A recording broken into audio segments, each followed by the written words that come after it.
Namaskar. Welcome to Prakash on Basics. I am Prakash Zog.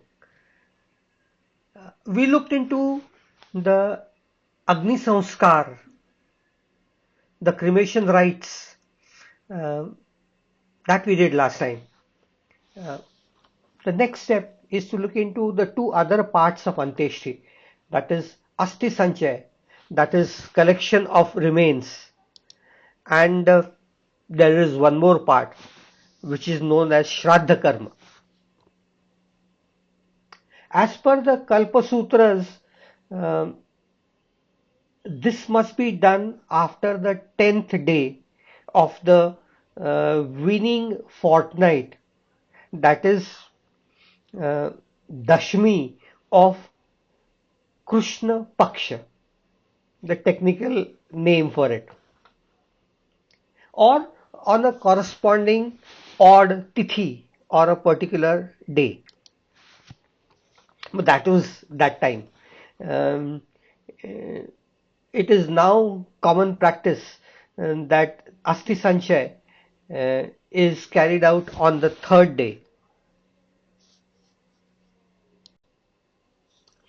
I'll skip the actual Sanskrit mantras that are involved in the process and give you the details of what is specified in our texts. The first step is Asti Sanchay, which is collection of the remains.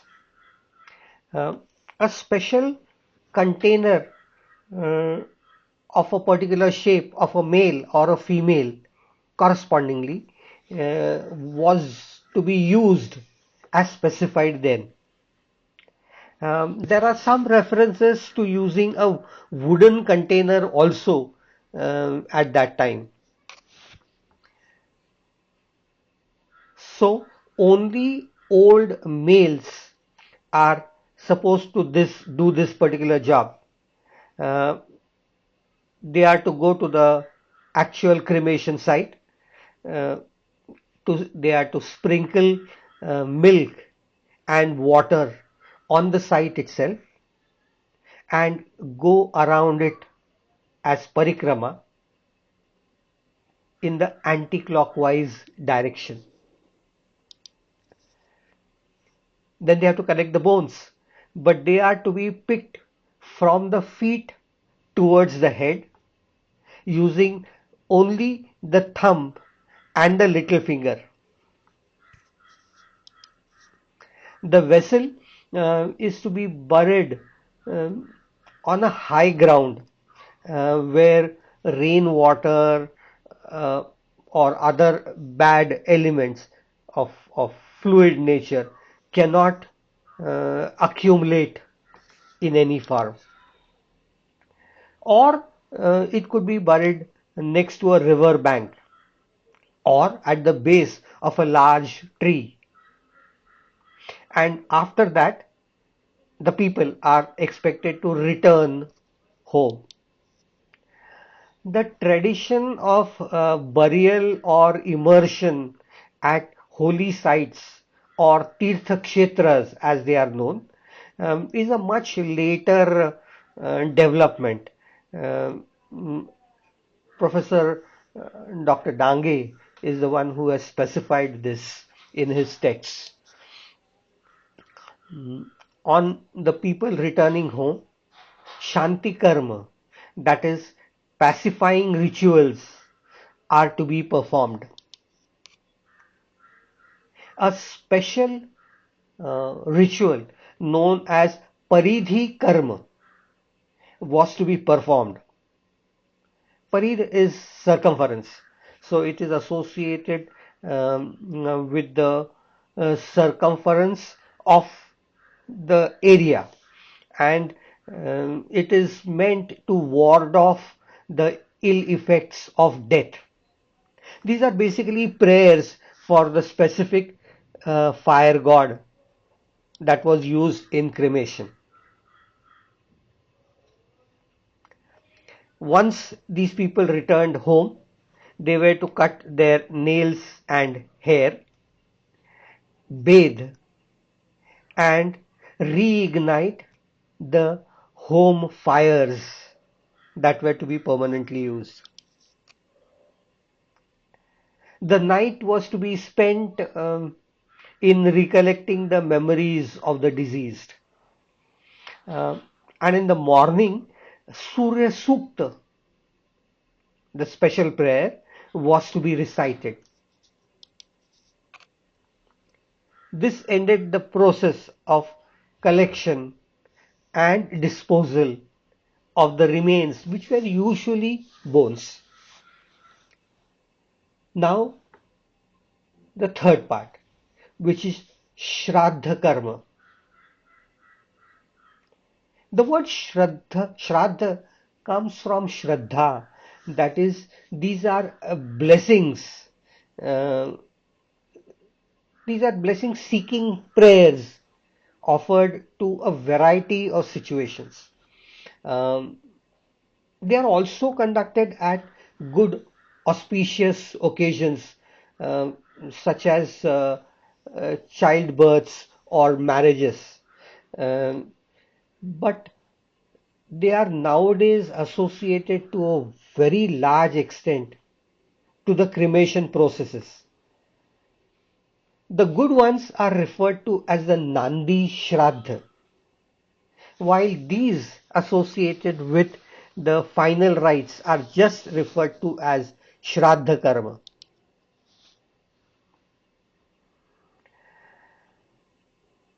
These are to be performed at specific dates, at specific times, as per the traditions in that local area, and they are to be performed by the help of a suitably trained specific type of a Brahmin. The Shraddha Karma itself is divided into two parts, or rather named in two parts. The first one is known as Ekodishta, meaning one with a specific single objective, that is the deceased person. And the second part is known as the Parvana Shraddha, the one that is used to merge the deceased soul with the other immediate ancestors of the person. His father, his grandfather, his great grandfather, and so on. Correspondingly, if it was a female who had passed away, there were um, corresponding relationships, but they were also from the paternal side only. Uh, the first one, that is Ekodishta Shraddha, is to be performed uh, after the collection of the bones and their disposal. The second one is to be performed on the 13th day after the death of the individual. This also has an additional name. It is known as Sapindikaran. It represents the merger of the deceased with his immediate ancestors.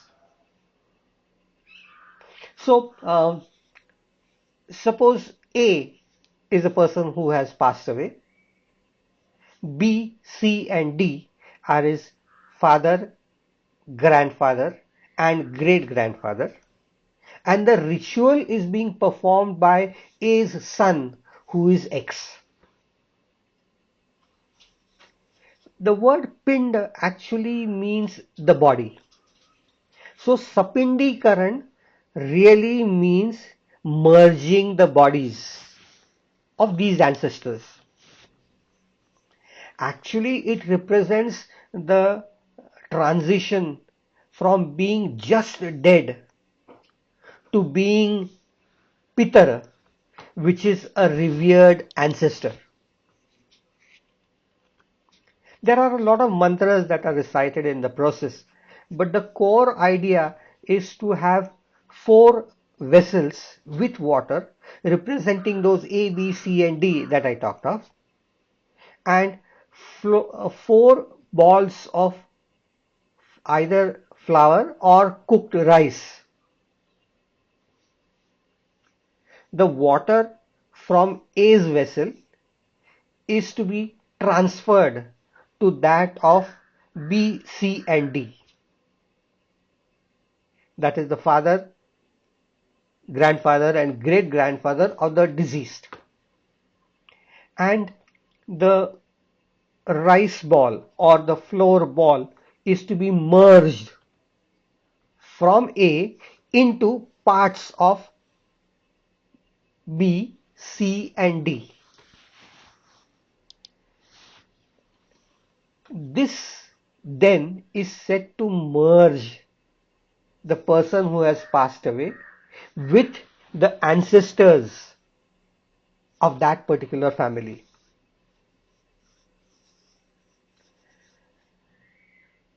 Another Shraddha is also performed on the death anniversary of the person who has passed away, and then also during what is known as the Pitru Paksha, that is in the Hindu month of Bhadrapad, from full moon up to new moon fortnight, that is from Purnima to Amavasya of the Bhadrapad month. This is known as the Pitru Paksha, which is a period in which you are supposed to offer prayers and Shraddha karmas for all your ancestors, wishing that they would be benevolent and take care of you. The soul is said to become free from its earthly attachments in a span of 13 days. So it is in these 13 days that all the rituals that I am mentioning are talked of. There is a special ritual performed known as the Dasha Kriya. Dasha is 10. Kriya is activity. So the activity to be carried out on the 10th day after death. It includes 2 parts. One is known as Tilanjali, and the second one performed in some areas, typically in Maharashtra, where I stay, known as Kakasparsha. I'll clarify what those are. Tilanjali is water and sesame seeds which are mixed with each other, and all relatives or close ones are invited at the river bank or on the cremation site, and the stone, remember, that I talked of, which was used to break the vessel, is placed in a dish, and all these people are supposed to offer the water and sesame seed combination with a drain falling on their thumb, which lands up on the stone. It's a mark of respect for the one who has passed away. Kakasparsha has a completely different aspect, and that really deals with those who are remaining.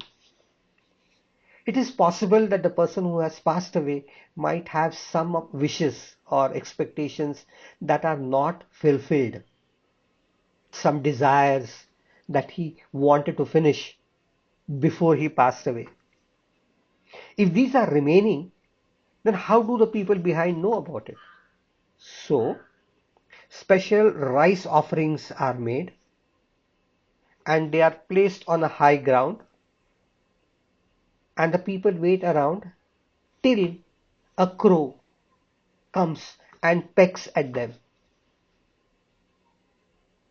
The crow is influenced by the soul of the deceased who's around. So the crow will not touch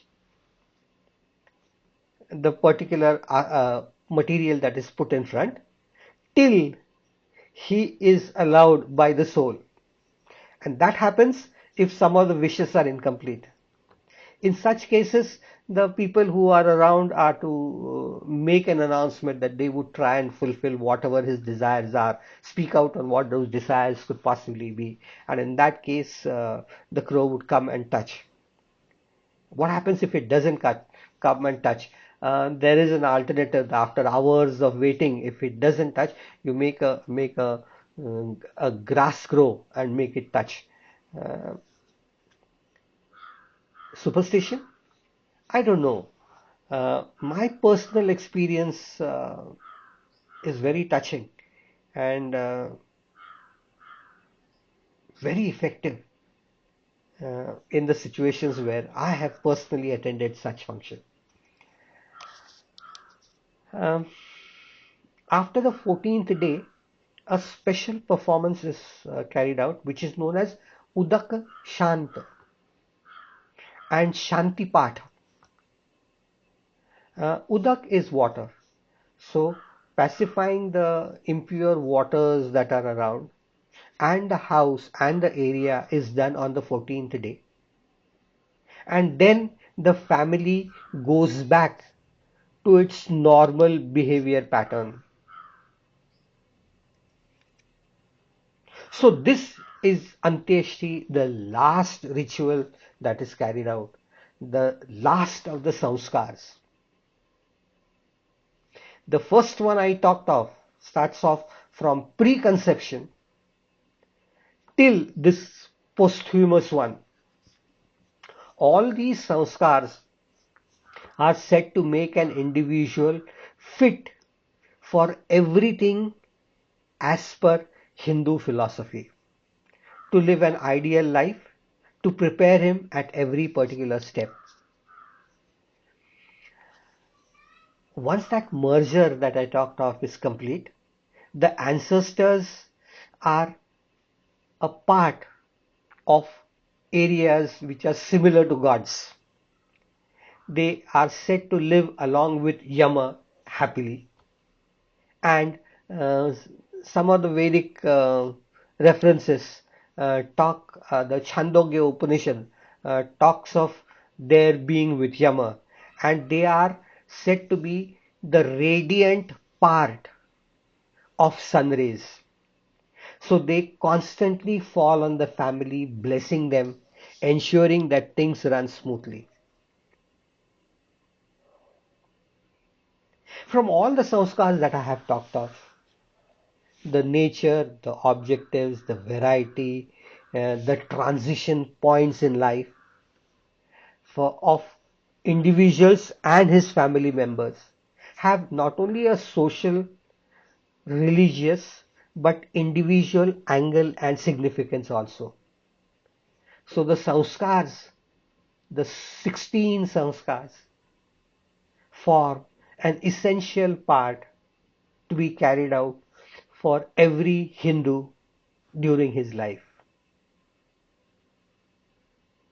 In itself, this is an area that covers all the aspects and the well-being and the proper development of an individual.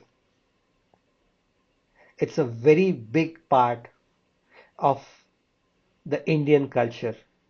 Gradually, it's fading out, but it's time that people knew of its importance, its significance, and its relevance modified accordingly to present day conditions.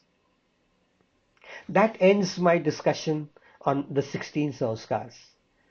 If you have liked whatever I have said, please like and subscribe to the channel. Tell your friends about it. Uh, Check if the sanskars are carried out as per some of the specifications. The mantras will have their own significance and they would be explained by the pandits who would be present at that particular point. We need to talk of some new areas from Indian culture, philosophy, and other areas that we will do next time onwards.